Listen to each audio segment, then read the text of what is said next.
প্রধান উপদেষ্টা নির্বাচনের একটি ধারণা দিয়েছেন, কিন্তু বিএনপি ধারণা নয় নির্দিষ্ট রোডম্যাপ চেয়েছে বলে মন্তব্য করেছেন বিএনপির স্থায়ী কমিটির সদস্য সালাউদ্দিন আহমেদ।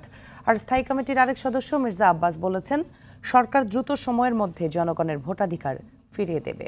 বিজয় দিবস উপলক্ষে বিএনপির প্রতিষ্ঠাতা ও সাবেক রাষ্ট্রপতি জিয়াউর রহমানের সমাধিতে শ্রদ্ধা নিবেদনের পর বিএনপি নেতারা এসব কথা বলেন। শাকিবুর রহমানের রিপোর্টে থাকছে বিস্তারিত। বিজয় দিবসে শ্রদ্ধা জানাতে সকাল থেকেই বিএনপির প্রতিষ্ঠাতা শহীদ প্রেসিডেন্ট জিয়াউর রহমানের সমাধিতে জড়ো হতে থাকেন বিএনপির নেতাকর্মীরা। স্লোগানে স্লোগানে মুখর হয়ে ওঠে পুরো প্রাঙ্গণ। তরুণ প্রজন্ম নতুন একটি স্বনির্ভর গণতান্ত্রিক বাংলাদেশ প্রত্যাশা করে। আবার আমাদের দেশকে সারা বিশ্বের কাছে নতুনভাবে আমরা রিপ্রেজেন্ট করব। দেশকে সংস্কার যেমন করতে হবে, রাষ্ট্র সংস্কার, সাথে সাথে দেশ এবং জনতার দিকে আমাদের খেয়াল রাখতে হবে। এদেশের জনগণ বঞ্চিত, আর যেন বঞ্চিত না থাকে। এই 24 যে আমাদের স্পিরিট ছিল, সেই স্পিরিটটাকে আপনারা ব্যর্থ হতে দিবেন না। আমাদের যে তারুণ্য, সেই তারুণ্য আপনাদের পাশে সবসময় আছে।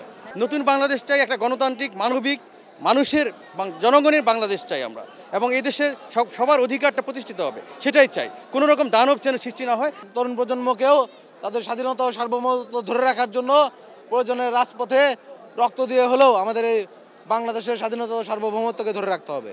বিএনপি সিনিয়র নেতাদের পক্ষ থেকে শ্রদ্ধা জানানো হয়। শ্রদ্ধা জানানো শেষে দলটির স্থায়ী কমিটির সদস্য সালাউদ্দিন আহমেদ বলেন, প্রধান উপদেষ্টা নির্বাচন বিষয়ে ধারণা দিয়েছেন, কিন্তু বিএনপি সরকারের কাছে সুনির্দিষ্ট রোডম্যাপ চায়। তবে আমরা আশা করব শুধুমাত্র ধারণা নয়, দিন তারিখ মাস ক্ষণ সহ সুনির্দিষ্ট একটি রোডম্যাপ তিনি আমাদের সামনে, জাতির সামনে প্রকাশ করবেন, তুলে ধরবেন, এবং নির্বাচনমুখী প্রয়োজনীয় সংস্কারগুলো সমাপ্ত করেই অতি দ্রুত গণতান্ত্রিক প্রক্রিয়া যাত্রা শুরু করবেন। বিএনপির আরেক স্থায়ী কমিটির সদস্য মির্জা আব্বাস নির্বাচন নিয়ে প্রধান উপদেষ্টার বক্তব্যকে স্বাগত জানিয়ে বলেন, অন্তর্বর্তী সরকার সুষ্ঠু নির্বাচন দিয়ে জনগণের হাতে ক্ষমতা দেবেন।